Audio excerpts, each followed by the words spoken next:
Hello student, তোমাদের বৌদ্ধ দর্শন আমি আগের ক্লাসে শুরু করে দিয়েছিলাম। আগের দুটো ক্লাসে আমি বৌদ্ধ দর্শন নিয়ে কিছুটা আলোচনা করে দিয়েছি।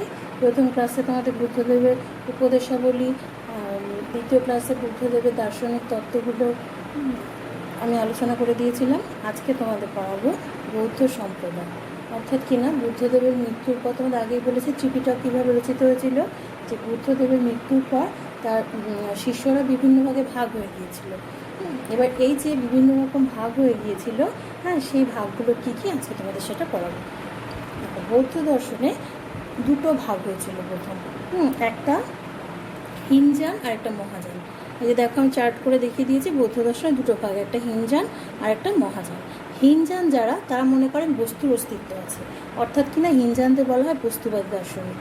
আর যারা মহাযান, তারা মনে করেন যে বস্তুর কোনো অস্তিত্ব নেই, হ্যাঁ, শুধুমাত্র আমাদের চৈতন্য বা চেতনার অস্তিত্ব আছে, এই জন্য এদের বলা হয় ভাববাদী দার্শনিক। ঠিক আছে। আচ্ছা, এবার এই যে দুটো ভাগ হিনযান আর মহাযান, এদেরও আবার নিজস্ব দুটো ভাগ আছে। হিনযান যারা বস্তুবাদী, তাদের দুটো ভাগ, একটা সৌত্রান্তিক আর একটা বৈভাষিক। এই সৌত্রান্তিক যারা, তারা মনে করেন হ্যাঁ, বাহ্য বস্তুর অস্তিত্ব আছে, কিন্তু সেটাকে আমরা অনুমানের মাধ্যমে জানতে পারি, আমরা প্রত্যক্ষের মাধ্যমে জানি না, অনুমানের মাধ্যমে জানতে পারি। আর যারা বৈভাষিক, তারা মনে করেন যে আমরা প্রত্যক্ষের মাধ্যমেই বস্তুকে জানতে পারি। এটা হচ্ছে বস্তুবাদীদের মধ্যে দুটো ভাগ। একটা দল যারা সৌত্রান্তিক, তারা মনে করছেন যে আমরা প্রত্যক্ষের মাধ্যমে না, অনুমানের মাধ্যমে জানতে পারি। আর যারা বৈভাষিক, তারা মনে করেন না, আমরা সরাসরি প্রত্যক্ষের মাধ্যমেই বস্তুকে জানতে পারি।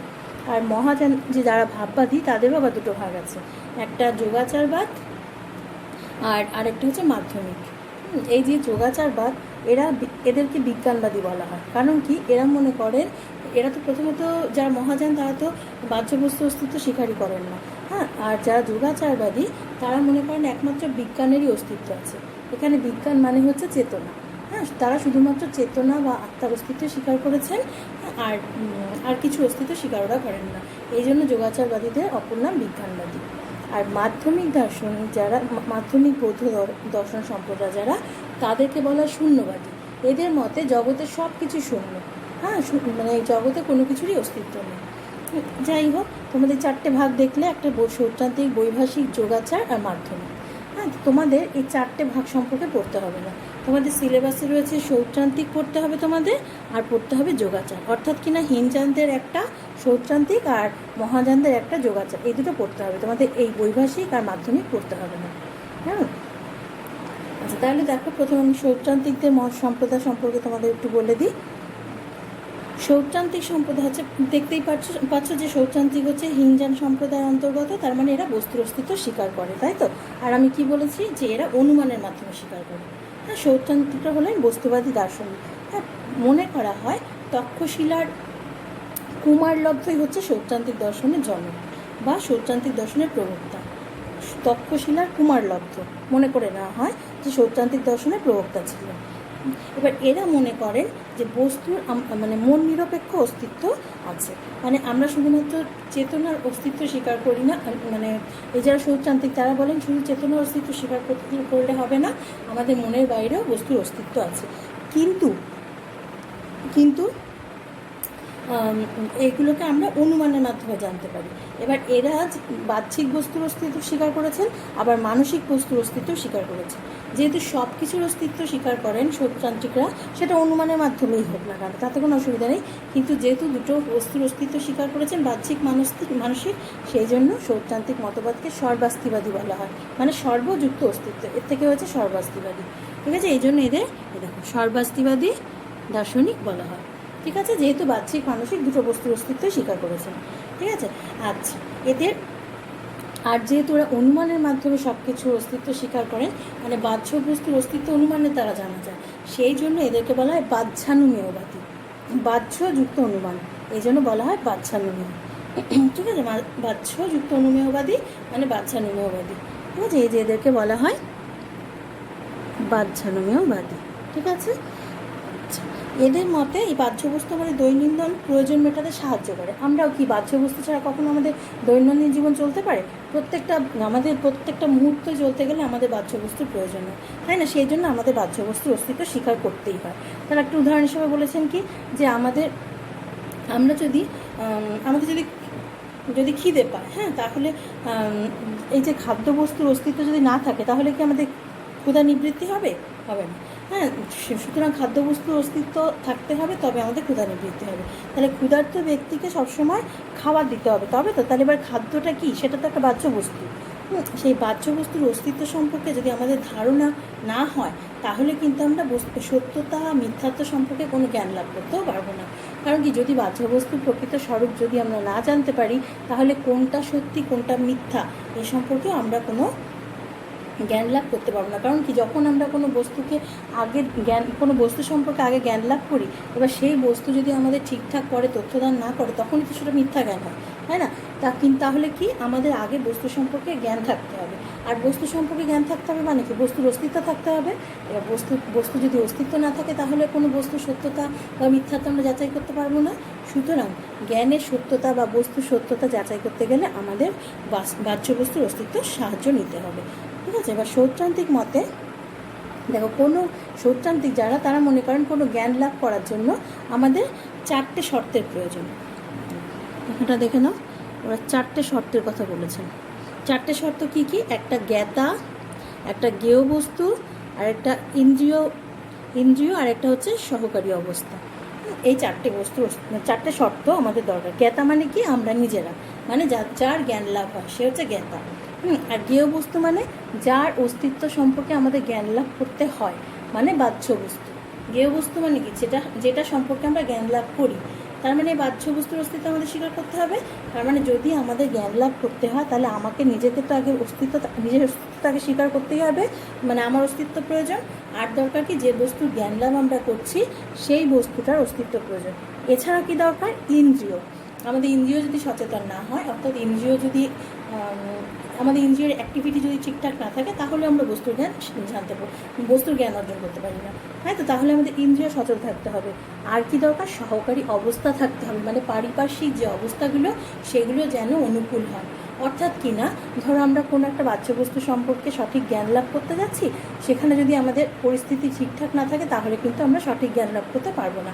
যেমন ধরো, রাস্তা যদি একটা দড়ি পড়ে থাকে এবং অন্ধকার অবস্থা হয়ে এসেছে, তখন আমরা সেই দড়িটাকে সাপ বলে ভুল করি, তাই তো? কিন্তু যদি ওখানে আলো খুব মানে অনেকটা উপস্থিতি থাকতো, হ্যাঁ, কিংবা দিনের বেলা হতো, তাহলে কিন্তু আমরা দড়িটাকে সাপ বলে ভুল করতাম না, তাই না? তাহলে কোনো বস্তুর প্রকৃত জ্ঞান লাভ করতে গেলে আমাদের আনুষঙ্গিক বা পারিপার্শ্বিক অবস্থা সেটাকে অনুকূল থাকতে হবে।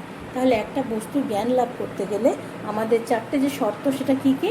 আমাদের জ্ঞাতার অস্তিত্ব থাকতে হবে, জ্ঞেয় বস্তুর অস্তিত্ব থাকতে হবে, ইন্দ্রিয়ের অস্তিত্ব থাকতে হবে, ইন্দ্রিয় ঠিকঠাক সচল হতে হবে আর কি।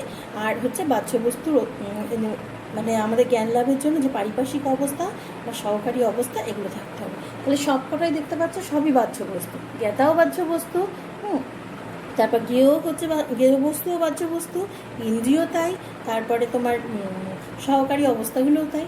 প্রত্যেকটাই বাহ্য বস্তুর অস্তিত্ব, তবে কিনা মানে প্রত্যেকটাই বাহ্য বস্তু। এই যে 4টে বললাম, একটাও কি বাহ্য বস্তুর বাইরে?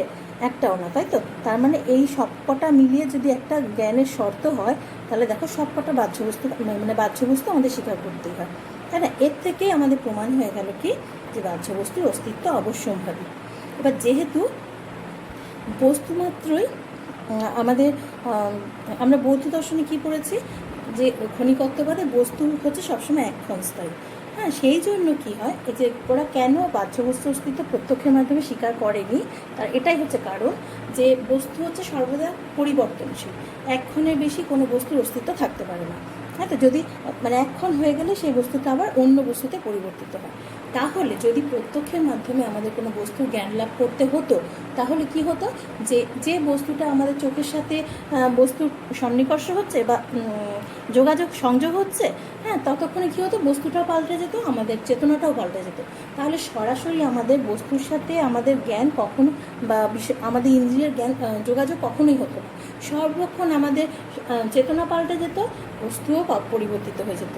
সেই কারণে সৌত্রান্তিকরা বলছেন যে না, আমাদের বাহ্য প্রত্যক্ষের মাধ্যমে আমাদের জ্ঞান সম্ভব নয়, আমাদের অনুমানের মাধ্যমে আমরা বিভিন্ন বস্তুর জ্ঞান লাভ করতে পারি। প্রত্যক্ষকে স্বীকার করলে সবসময় এটাই সমস্যা হবে, যে বস্তু যেহেতু ক্ষণস্থায়ী বা একক্ষণস্থায়ী, সেই জন্য সঠিক বস্তুর জ্ঞান আমরা কখনো লাভ করতে পারবো না। আমাদের সবসময় অনুমানের মাধ্যমে বস্তুর অস্তিত্বকে স্বীকার করতে হবে। ঠিক আছে, এই হচ্ছে সৌরতান্ত্রিকদের মতামত। এবার দেখো, যেটা বলেছি তোমাদের সৌরতান্ত্রিক পড়তে হবে আর যোগাচার পড়তে হবে, তাই তো? এবার হচ্ছে যোগাচার পড়াবো তোমাদের।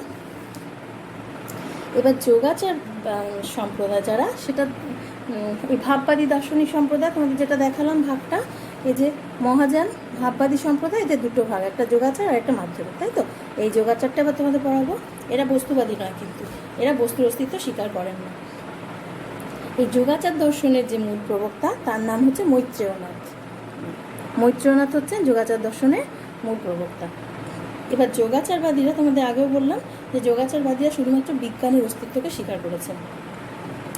মানে তাদের মতে বিজ্ঞানই হচ্ছে একমাত্র সৎ বস্তু। বিজ্ঞান মানে চেতনা, অর্থাৎ কিনা চেতনারই শুধুমাত্র অস্তিত্ব আছে। চেতনা ছাড়া ওরা আর কোনো কিছুকে সৎ বলে মনে করেন না। আর এদের মতে বাহ্য বস্তুর কোনো অস্তিত্ব নেই। এরা যে তোমাদের তো আগেই দেখালাম যারা বস্তুবাদী নয়, সেই জন্য ওরা কোনো বাহ্য বস্তু অস্তিত্ব স্বীকার করেন না। তারা মনে করেন কি, এই যত আমরা বাহ্য বস্তুর কথা বলি না কেন, এগুলো সব মনের ধারণা। হ্যাঁ, আমরা মনে করে নিই এগুলো বাইরে এইসব বস্তুর অস্তিত্ব আছে, সেই জন্য মনে করি যে ওই বস্তুগুলো অস্তিত্বযুক্ত। কিন্তু আদতেও কোনো বাইরের জগতের বস্তুর অস্তিত্ব নেই।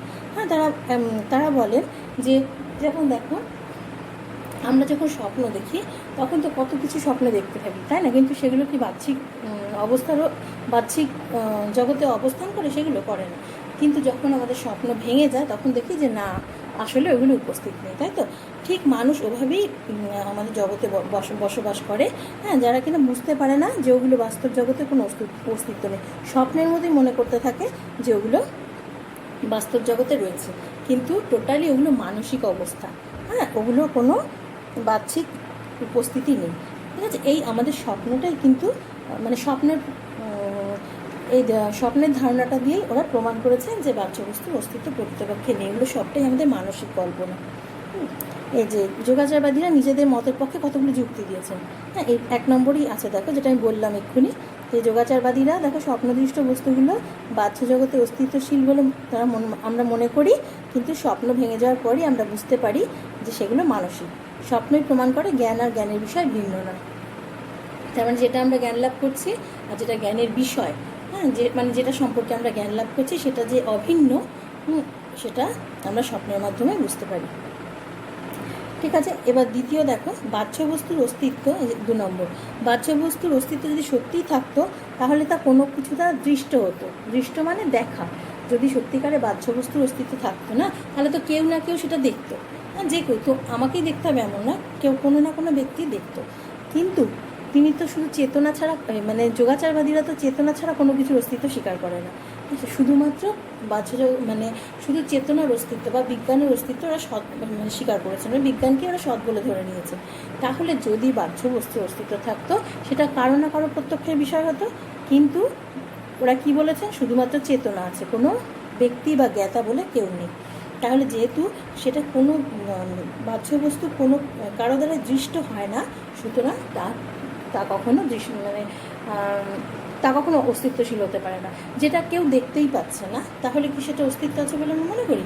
যেমন দেখো, এই পক্ষীরাজ ঘোড়ার উদাহরণ দিয়ে বলি তোমাদের, যে এটা কি আমরা কেউ দেখতে পাই না, সুতরাং আমি মনে করে নিই যে যেহেতু আমরা কেউ দেখিনি কখনো পক্ষীরাজ ঘোড়া, তার মানে এটার কোনো অস্তিত্ব নেই। ওরাও ঠিক তাই বলছেন, যেহেতু চেতনা ছাড়া আমরা বাইরের জগতে কিছু আমরা মানি না, অর্থাৎ চেতনাই সৎ, সুতরাং বাইরের জগতে কোনো বাস্তব বস্তু যদি অস্তিত্ব থাকতো তাহলে কারো না কারো দেখার সেটা বিষয় হতো। সেটা যখন নয়, তার মানে বাহ্যিক বস্তুর অস্তিত্ব নেই। তা 3 নম্বর দেখো, এই যে বাহ্য বস্তুর অস্তিত্ব স্বীকার করলেও তা প্রত্যক্ষ করা যায় না। ধরো, এবার যোগাচারবাদীরা বলছেন যে যদি মেনেও নেওয়া হয় যে বাহ্য বস্তুর অস্তিত্ব আছে, হ্যাঁ, তাও কিন্তু সেটাকে স্বীকার করা যাবে না। কারণটা কি? এর কারণ হচ্ছে যে যদি বস্তুটা দৃশ্যমান হয়, নয় তার অবয়ব থাকবে, নয় অবয়ব থাকবে না। অবয়ব মানে কি? তার আকৃতি একটা। যদি বস্তুটা ধরো বাইরের জগতে অস্তিত্বশীল আছে, ধরেই নিলাম, নয় তাহলে আকার থাকবে, নয় আকার থাকবে না। হয়তো এই যে যেমন পৃথিবীতে কত বস্তু, সবার তো একটা না একটা আকৃতি আছে, সাধারণ মানুষরা তো তাই জানে, তাই না? আকৃতি আছে। হ্যাঁ, আবার এমন জিনিস আছে যেগুলো ইনভিজিবল, যেমন বায়ু। হ্যাঁ, তো আমরা অস্তিত্ব আছে জানি, কিন্তু ওর কোনো ওর কোনো তো আকৃতি নেই। ঠিক সেরকম ওরা বলছে যে যদি বাহ্য বস্তু অস্তিত্ব থাকতো তাহলে হয় তার আকৃতি থাকতো কিংবা আকৃতি থাকতো না, এই দুটোর একটা হবে, তাই তো? এবার যদি মনে করা হয় যে হ্যাঁ বাহ্যিক বস্তু যদি অবয়বহীন, হ্যাঁ যদি এটা মনে করে নিই, তাহলে কি হবে সেটা? তবে সেটা হবে কি পরমাণুর মতো সূক্ষ্ম। এবার পরমাণু কি কখনো দেখা যায়? পরমাণু তো খুব ছোট্ট, তাই না? তাহলে যদি মনে করা হয় যে বাহ্য বস্তু অবয়বহীন, মানে ওর কোনো আকৃতি নেই, তাহলে সেটাকে মনে করে নিতে হবে কি যে ওই প্রত্যক্ষযুক্ত বস্তুটা পরমাণুর মতো সূক্ষ্ম, সেই কারণে ওকে দেখা যায় না। তাহলে যে বস্তুটা পরমাণুর মতো সূক্ষ্ম হবে তাহলে তার অস্তিত্ব নেই, তাহলে তাকে দেখা যায় না, তাহলে সেই তো একই ব্যাপার হলো যে বাহ্য বস্তুর অস্তিত্ব যেটা দেখতে পাই না সেটার অস্তিত্ব স্বীকার করা সম্ভব না। এটা হলো যে অবয়বহীন। আচ্ছা, যদি মনে করা হয় যে বাহ্য বস্তুর অস্তিত্ব অবয়ব আছে, বা মানে বাহ্য বস্তু যে বস্তু তার অবয়ব আছে, তখন কিন্তু তাহলে আমাদের এটা মানতেই হবে যে তাহলে সেটা ইন্দ্রিয়লব্ধ হবে, আমাদের ইন্দ্রিয়ের মাধ্যমে সেটা আমরা দেখতে পাবো। অর্থাৎ কি না, কোনো বস্তু যদি আকৃতি বা অবয়ব থাকে তাহলে আমাদের স্বীকার করতে হবে যে তার সাথে আমাদের ইন্দ্রিয়ের সংযোগ হবে, তবেই আমরা তার সাথে পরিচিত হতে পারবো বা তাকে আমরা পরিপূর্ণভাবে জানতে পারবো। হ্যাঁ, এই দুটোর একটা তো মানতেই হবে। কিন্তু যারা শৈত্রান্তিক তারা কি তা মেনেছেন? তারা তো প্রত্যক্ষকে স্বীকার করেননি। তারা বলেছেন কি বাহ্য প্রত্যক্ষ সম্ভব না, কারণ সব বস্তু ক্ষণস্থায়ী। তারা অনুমানের মাধ্যমে বাহ্য বস্তুর অস্তিত্ব স্বীকার করেছে। এখানেই যোগাচারবাদীদের আপত্তি, যে যদি মনে করো যে বস্তু বাহ্যিক জগতে রয়েছে, তাহলে নয় তাকে অবয়ব দিয়ে মানো, নয় অবয়ব ছাড়া মানো। এবার যদি অবয়ব দিয়ে মানো তাহলে প্রত্যক্ষ মানো, আর যদি অবয়ব হীন মনে করো তাহলে মনে করো যে বাহ্য বস্তু নেই, কারণ যে সেটা পরমাণুর থেকেও ক্ষুদ্রতর কিছু হবে, সেটা দেখা যায় না। এবার যেটা দেখা যায় না সেটা স্বীকার করার প্রশ্ন নেই। বোঝাতে পারলাম তোমাদের যে মনে করতে হবে কি দুটো অপশান আছে, তাই তো? বাহ্য বস্তু নয় আকার থাকবে, নয় আকার থাকবে না। যদি আকার থাকে তাহলে আমরা সেটা চোখ দিয়ে দেখতে পাবো, বা যে কোনো ইন্দ্রিয় দিয়ে আমরা সেটা দেখতে পাবো। হ্যাঁ, তার মানে আমাদের প্রত্যক্ষকে স্বীকার করতে হবে। কিন্তু শৈত্রান্তিকরা তো প্রত্যক্ষ স্বীকার করে না, অনুমানের মাধ্যমে জানে, তাই তো? কিন্তু কি আমরা জানি কোনো বস্তুকে আমাদের জানতে গেলে আমাদের ইন্দ্রিয়ের সাহায্য নিতেই হয়। তাহলে শৈত্রান্তিকরা প্রত্যক্ষও স্বীকার করেন, প্রত্যক্ষকেও স্বীকার করে না, আবার বাহ্য বস্তু অস্তিত্ব স্বীকার করে। এখানে একটা কন্ট্রাডিকশন হয়ে গেল। দ্বিতীয়ত যোগাচারবাদী যারা, তারা বলছেন যে ঠিক আছে, অবয়বপূর্ণ যদি নাও হয়, বস্তু অবয়বহীন হলো, তার মানে কি যার কোনো আকৃতি নেই তাকে পরমাণু বলে ধরতে হবে। এবার যদি পরমাণু হয় তাহলে তো একদম নিরংশ, তখন সেটা আমাদের নজরে আসে না, সুতরাং সেটা অদৃশ্যই হয়ে যায়। তাহলে দেখা যাচ্ছে কি দুটোকে যদি আমি মেনে নিই যে হ্যাঁ বস্তু বা অবয়বযুক্ত হতে পারে, অবয়বহীন হতে পারে, দুটো যেটাই হোক না কেন, আমরা বাহ্য বস্তুর অস্তিত্ব কোনোভাবেই আমরা গ্রহণ করতে পারছি না, হ্যাঁ তো? আচ্ছা, এটা হলো 3 নম্বর। 4 নম্বর দেখো, যোগাচারবাদীরা কী স্বীকার করেছেন? তাহলে শুধুমাত্র চেতনা স্বীকার করেছেন। হ্যাঁ, চৈতন্যই বা বিজ্ঞানী হচ্ছে ওদের কাছে সৎবস্তু। আচ্ছা, এবার ওদের কাছে পারমার্থিক সতই হচ্ছে চেতনা। এবার এই যে পারমার্থিক সত্তা, এটাই ওদের কাছে শুদ্ধ চৈতন্য। পারমার্থিক সত্তাকে ওরা শুদ্ধ চৈতন্য বলে মেনেছেন। আর এই শুদ্ধ চৈতন্য হচ্ছে গিয়ে একদম পরম আর চরম প্রশান্তি স্বরূপ। মানে যখন আমাদের চৈতন্য শুদ্ধ হয়ে যায়, মানে নির্বাণ লাভ হয় আর কি, তখন এই শুদ্ধ চৈতন্য হচ্ছে চরম আর পরম প্রাপ্তি মানুষের। হ্যাঁ, যখন পর্যন্ত মানুষের, আমাদের প্রত্যেকেরই চৈতন্য আছে, কিন্তু কোনো ব্যক্তিরই, মানে যারা কামনা বাসনা মানে সকাম কর্ম করে চলেছে, তাদের কিন্তু কারো চৈতন্য শুদ্ধ নয়। হ্যাঁ, যখন শুদ্ধ চৈতন্যের সম্মুখীন হয় মানুষ, তখন কিন্তু সে পরমার চরম প্রশান্তি লাভ করে। ঠিক আছে? তাহলে এই যে শুদ্ধ চেতনা, এবার এই শুদ্ধ চেতনা থেকে আবির্ভূত হয় আলয় বিজ্ঞান। এই যে দেখো, এই যে শুদ্ধ চেতনা, এর থেকে আলয় বিজ্ঞান আবির্ভূত হয়। এবার আলয় বিজ্ঞানটা কি দেখো, আলয় বিজ্ঞান হলো সমস্ত রকম বাসনা বীজের আশ্রয়স্থল। মানে আলয় বিজ্ঞান হচ্ছে যে যা কিছু কামনা বাসনা, সেগুলো হচ্ছে মানে তার যে বীজ, কামনা বাসনার বীজ, তার আশ্রয়স্থল হচ্ছে আলয় বিজ্ঞান।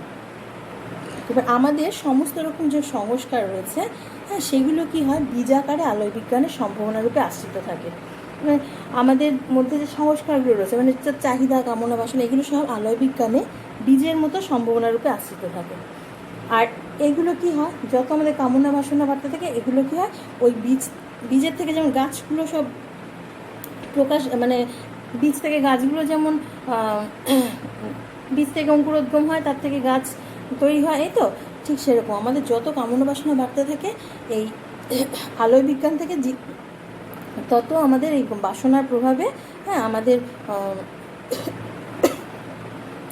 তত আলোয় বিজ্ঞান থেকে জীবজগতের আবির্ভাব হয়। মানে কামনা বাসনা যত বাড়বে তত হচ্ছে জীবজগতের প্রকাশ হতে থাকবে। এবার যোগ আর সদাচারের মাধ্যমে এই যেখানটা দেখে নাও, বাসনার প্রভাবে আলোয় বিজ্ঞান থেকে জীবজগতের আবির্ভাব হয়। অর্থাৎ আলোয় বিজ্ঞানটা এমন একটা আধার যেটা কিনা মানুষের কামনার বীজ বহন করে। ঠিক আছে, মানুষের কামনা বাসনা যত বাড়তে থাকবে এই বীজ তত প্রকাশিত হয়ে জীবজগতে তত বৃদ্ধি ঘটাবে। ঠিক আছে, তার মানে আলোয় বিজ্ঞান হচ্ছে মানুষের বন্ধনকে অটুট করার একটা জায়গা। ঠিক আছে, সুতরাং এই বাসনার প্রভাব, এটা তো বললাম আলোয় বিজ্ঞান থেকে জীবজগতে আবির্ভাব হয়। হ্যাঁ, এটা যোগ আর সদাচারের দ্বারা যদি অবিদ্যাকে দূর করা যায়, তার মানে ওই অষ্টাঙ্গিক মার্গ কি, যোগ আর সদাচারের মাধ্যমে যদি আমরা অবিদ্যাকে দূর করতে পারি তাহলে কি হয়, এই আলোয় বিজ্ঞান শান্ত হয়ে যায়। কারণ কি, তখন কামনা বাসনা বিলোপ হয়ে যায়, তখন এই আলোয় বিজ্ঞান আর কাজ করতে পারে না। যোগ আর সদাচার করতে হবে, মানে বুদ্ধদেবের উপদেশ যেগুলো সেগুলো ফলো করতে হবে। তাহলে কি হবে, এই আলোয় বিজ্ঞান তখন ইনঅ্যাক্টিভ হয়ে যায়, মানে শান্ত হয়ে যায়, আর আমাদের কামনা বাসনাগুলো বিলুপ্ত হয়ে যায়। আর সেই সময় জীব নির্বাণের পথে অগ্রসর হয়। তখন কিন্তু আলোয় বিজ্ঞান আর কোনো ক্রিয়া করতে পারে না। এই যে নির্বাণের পথে যখন এগিয়ে যায় তখন এই আলোয় বিজ্ঞান আর কোনো ক্রিয়া করতে পারে না। বুঝতে পেরেছ? তাহলে আলোয় বিজ্ঞান যতদিন পর্যন্ত কোনো ক্রিয়া করতে পারবে ততদিন মানুষের কোনো বন্ধন মুক্তি হয় না। যখন মানুষ এই সদাচার তারপর যোগ এগুলোর সাহায্য নিয়ে মোক্ষপ্রাপ্তির দিকে এগিয়ে যাবে তখন আলোয় বিজ্ঞান ইনঅ্যাক্টিভ হয়ে যায়, বা তখন ওর কোনো কাজ বা কোনো ক্রিয়া থাকে না,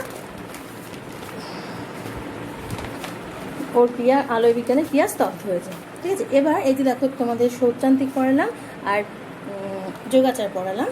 এবার এই দুটো পার্থক্য আছে, কারণ সৌত্রান্তিক যারা দেখতেই পেলে যে তারা হচ্ছে বাহ্যবস্তুর অস্তিত্ব স্বীকার করেছে, আর যারা যোগাচার তারা বাহ্যবস্তুর অস্তিত্ব স্বীকার করেনি, তারা চৈতন্য অস্তিত্ব স্বীকার করেছে। এবার দুটো মতবাদের মধ্যে তো পার্থক্য থাকবেই, তাই না? এবার কী কী পার্থক্য আছে বা দেখে নাও। প্রথমেই হচ্ছে সৌত্রান্তিক দর্শন কি, বাহ্যবস্তুর অস্তিত্ব স্বীকার করেছে। আর বাহ্যবস্তুর অস্তিত্ব যদি অস্তিত্ব যদি না থাকতো তাহলে তার আমাদের কি হতো, আমরা ভ্রম প্রত্যক্ষ ব্যাখ্যা করতে পারতাম না। অর্থাৎ যে প্রত্যক্ষ আমাদের ভুল হয়ে যাচ্ছে সেটা তো আমরা ব্যাখ্যাই করতে পারতাম না যদি না বাহ্যবস্তুর অস্তিত্ব থাকতো। যে এই যে সাপকে দড়ি বলে ভুল করা, আগে আমরা সাপের জ্ঞান আমাদের আছে বলেই তো আমরা দড়িটাকে ভুল করছি যে ওটা সাপ নয় দড়ি। হ্যাঁ, তো আমাদের দড়ির জ্ঞানও আছে, সাপের জ্ঞানও আছে। হঠাৎ করে দড়িটাকে সাপ বলে মনে করে তারপর দেখি যে ও না, এটা তো সাপ নয়, এটা দড়ি। হ্যাঁ, কেন এটা বলতে পারি, কারণ আমাদের সাপের জ্ঞানও আছে, দড়ির জ্ঞানও আছে। তাহলে কি, এই যদি সাপ আর দড়ির জ্ঞান না থাকতো, অর্থাৎ বাহ্য জগতে দুটো বস্তুর অস্তিত্ব না থাকতো, তাহলে কিন্তু আমাদের ভ্রান্ত প্রত্যক্ষটা ব্যাখ্যা করতে পারতাম না। এটা হচ্ছে সৌত্রান্তিকদের মত। আর যারা যোগাচারবাদী তাদের মতে বাহ্যবস্তু বলে প্রকৃত কোনো কিছু নেই, যা আছে সব হচ্ছে আমাদের বিজ্ঞান বা চেতনা। আমরা চেতনা থেকে সব কিছু জানতে পারি, আমাদের বাহ্যবস্তুর কোনো অস্তিত্ব নেই। ঠিক আছে। দ্বিতীয়ত, সৌত্রান্তিক মতে বস্তু আর বস্তুর চেতনা এই দুটো এক নয়। বস্তু আলাদা, বস্তু চেতনা আলাদা। মানে বাহ্য বস্তুর অস্তিত্ব যেহেতু ওরা স্বীকার করেছেন, সুতরাং বাহ্য বস্তুর অস্তিত্ব একটা আলাদা সত্তারা স্বীকার করেছে। আর বস্তুর চেতনা মানে যখন আমাদের বস্তুর জ্ঞান হয়ে যায় তখন সেটাকে বলে বস্তুর চেতনা। মানে পৃথিবীতে তো অজস্র বস্তু আছে, সব বস্তু সম্পর্কে তো আমাদের জ্ঞান নাও থাকতে পারে, তাই না? কিন্তু বস্তুর অস্তিত্ব আছে, কিন্তু বস্তু সম্পর্কে যখন আমাদের জ্ঞান হয় তখন হয় বস্তুর চেতনা। তার মানে দুটো আলাদা বিষয়, তাই তো? বস্তু একটা আলাদা সত্তা, বস্তুর চেতনা একটা আলাদা সত্তা। সেই জন্য সৌত্রান্তিকরা বলছেন যে যতক্ষণ পর্যন্ত বস্তুর অস্তিত্ব থাকে, এবার বস্তুর জ্ঞান আমাদের হয় তখন হয় বস্তুর চেতনা। তাহলে দুটো বিষয় কিন্তু এক নয়। আর যোগাচারবাদীরা বলেন যে বস্তুর অস্তিত্ব তো স্বীকার্য নয়, এই জন্য বস্তু আর বস্তুর চেতনা একদম একই ব্যাপার। কারণ কি, বাহ্য বস্তুর তো অস্তিত্ব নেই, শুধুমাত্র আমরা চৈতন্যের দ্বারা বস্তুকে জানতে পারি। তাহলে যা বস্তু তাই বস্তুর চেতনা। তাহলে যোগাচারবাদীদের মতে বস্তু আর বস্তুর চেতনা একই, যেটা সৌত্রান্তিকরা বলেন আলাদা। ঠিক আছে। 3 নম্বর হলো, সৌত্রান্তিকরা বাহ্য বস্তুর স্বাধীন অস্তিত্ব স্বীকার করে, তাই এরা বস্তুবাদী। বস্তুর স্বাধীন অস্তিত্ব স্বীকার করে ওরা, হ্যাঁ, বস্তুবাদী দর্শন। সেই জন্য ওরা স্বাধীন অস্তিত্ব স্বীকার করে, এই জন্য ওরা বস্তুবাদী দর্শন। আর যোগাচারবাদীরা বলেন কি বস্তু হচ্ছে মনের ভাব বা বিজ্ঞান প্রবাহ, তাই এরা হচ্ছে ভাববাদী দার্শনিক। আচ্ছা 4 নম্বর দেখো, সৌত্রান্তিকরা বস্তুবাদী বলে ব্যক্তিগত নির্বাণের কথা বলেন। হ্যাঁ, সৌত্রান্তিকরা যেহেতু বাহ্য বস্তুর অস্তিত্ব স্বীকার করেন, তার মানে এরকম প্র্যাকটিক্যাল আর কি, তাই তো? সেই জন্য ওরা ব্যক্তিগত নির্বাণের কথা বলেন, মানে প্রত্যেকটা ব্যক্তির নিজের নিজের কর্ম ঠিকঠাক করে করো, সদাচার করো, মানে বুদ্ধদেবের উপদেশাবলী অনুসরণ করে নিজের মোক্ষপ্রাপ্তির দিকে এগিয়ে যাও, এটাই হচ্ছে সৌত্রান্তিকদের মত। মানে ওরা মানে ব্যক্তিগত নির্বাণের কথা বলেছেন। আর যোগাচারবাদীরা যেহেতু ভাববাদী, ওরা সার্বিক নির্বাণের কথা বলেন। মানে ওরা সার্বিক নির্বাণ মানে প্রত্যেকের সার্বজনীন নির্বাণ, হ্যাঁ, এটার কথা বলে। আর ওরা বলেন ব্যক্তিগত নির্বাণের কথা। এরা মনে করেন একজন একজন করে করে নির্বাণ লাভ করলে নির্বাণ লাভের কথা বলেছে সৌত্রান্তিকরা। যোগাচাররা কী বলেছে? সামগ্রিক নির্মাণের কথা। ঠিক আছে, এই হচ্ছে সৌত্রান্তিক আর যোগাচার দর্শনের পার্থক্য। ঠিক আছে, আজকে তাহলে তোমাদের বৌদ্ধ দর্শনটা শেষ হয়ে গেল। ঠিক আছে, এবার এই যে চ্যাপ্টারটা তোমাদের পড়ালাম, এখান থেকে কিন্তু কোনো ব্রড কোশ্চেন আসে না। ব্রড মানে এসএ টাইপের কোশ্চেন, যেটা কি 8 নম্বরের কিছু আসে না। এখান থেকে শুধু তোমাদের এমসিকিউ আর এসএকিউই আসে। তোমাদের তো মার্কস ডিভিশন আমি একটা চার্ট করেই দিয়েছিলাম, সেখানে বৌদ্ধ দর্শন দেখে নেবে। 3rd চ্যাপ্টার করে লেখা আছে কীভাবে প্রশ্ন আসে, শুধুমাত্র এমসিকিউ আর এসএকিউ করবে। আর দেখেছো চ্যাপ্টারটা খুবই ছোট, সুতরাং একটু ভালো করে পড়ে নেবে। ঠিক আছে, এখান থেকে মানে সবই ছোটো ছোটো প্রশ্ন দেখতেই পাচ্ছ, আর খুবই কম। সৌত্রান্তিক আর যোগাচার এই দুটো পড়ে নেবে, আর দুটো পড়লে তো পার্থক্য নিজেরাই করতে পারবে। আর এদের ভাগটা পড়বে, বৌদ্ধ দর্শনের ভাগটা, তারপর ওদের অষ্টাঙ্গিক মার্গটা পড়বে, আর্য সত্য চতুষ্টা পড়বে। এই তো কয়েকটা পয়েন্ট আছে, সুতরাং এই চ্যাপ্টারটা খুবই সোজা। ঠিক আছে, তাহলে হয়ে গেল আমাদের বৌদ্ধ দর্শন। নেক্সট দিন অন্য একটা চ্যাপ্টার পড়াবো তোমাদের।